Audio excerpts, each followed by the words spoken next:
ഉദാഹരണത്തിന് ഇമാം സുയൂത്തി റളിയല്ലാഹു അൻഹുവിന്റെ അത്തഹദ്ദുസു ബിനിഅമത്തില്ലാ എന്ന ഗ്രന്ഥം പോലെ, ഇമാം സഖാവി റളിയല്ലാഹു അൻഹുവിന്റെ ഇർഷാദുൽ ഗാവി എന്ന ഗ്രന്ഥം പോലെ, ഇബ്നു ഹജറുൽ ഹൈതമി റഹിമഹുള്ളയുടെ ഒരു കിതാബാണ് സബത്ത് എന്ന ഗ്രന്ഥം. ആ കിതാബിൽ ഒരു ചർച്ച കാണാം. എന്താണ് ചർച്ച? സ്വഹീഹുൽ ബുഖാരിയുടെ രചയിതാവായ ഇമാം ബുഖാരി റളിയല്ലാഹു അൻഹുവിന് മക്കൾ ഉണ്ടായിട്ടുണ്ടോ ഇല്ലയോ എന്നാണ് ചർച്ച.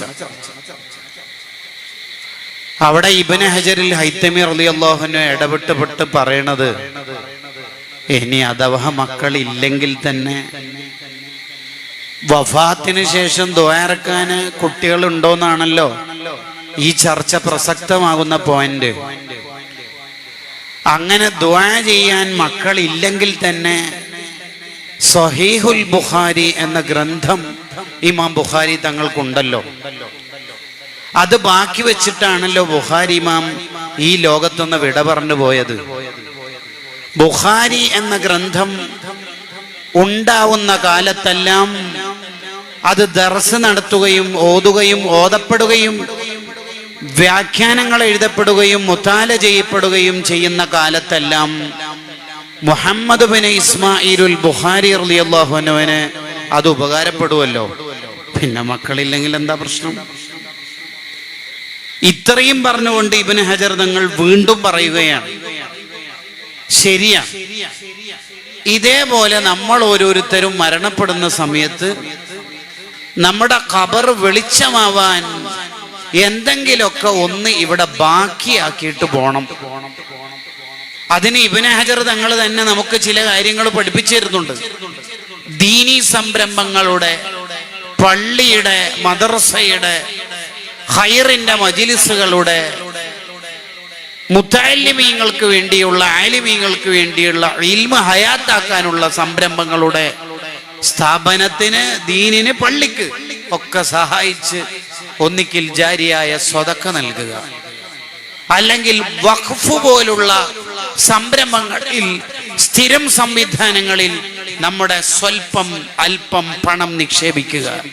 എങ്കിൽ നിന്റെ ഖബർ എന്ന മണ്ണറ മണിയറയാക്കി തരാൻ ആ സംവിധാനം നിനക്ക് മതിയാവുന്നതാണ്. അല്ലെങ്കിൽ പിന്നെ സ്വാലിഹായ മക്കളെ ഇവിടെ ബാക്കി വെച്ച് പോയി, മക്കൾ ഖിയാമത്ത് നാൾ വരെ വരുന്ന പരമ്പര മുഴുവനും അഹ്ലുസുന്നത്തി വൽ ജമാഅത്തിന്റെ മക്കളാണെങ്കിൽ അവര് മതി നമ്മുടെ ഖബർ വെളിച്ചമാക്കാൻ. നമുക്ക് എന്താണ് നമ്മൾ മരിച്ചിട്ട് പോകുന്ന സമയത്ത് ഇവിടെ ബാക്കിയായിട്ടുണ്ടാവുക? മരിച്ചവരെ കുറിച്ച് നമ്മൾ കൂടുതൽ ആലോചിക്കുന്നതിനേക്കാൾ നല്ലത് നമ്മൾ നാളേക്ക് വേണ്ടി എന്ത് ചെയ്തു എന്ന് ആലോചിക്കുന്നതായിരിക്കും. മരിച്ചവർക്ക് അള്ളാഹുവുമായിട്ടുള്ള ഡീലിംഗിൽ അള്ളാഹുവിന്റെ റഹ്മത്ത് കൊണ്ട്, അള്ളാഹുവിന്റെ റഹ്മത്ത് അവരെ പൊതിന് അവർക്ക് രക്ഷപ്പെടാനുള്ള സാധ്യതകൾ ഏറെയാണ്.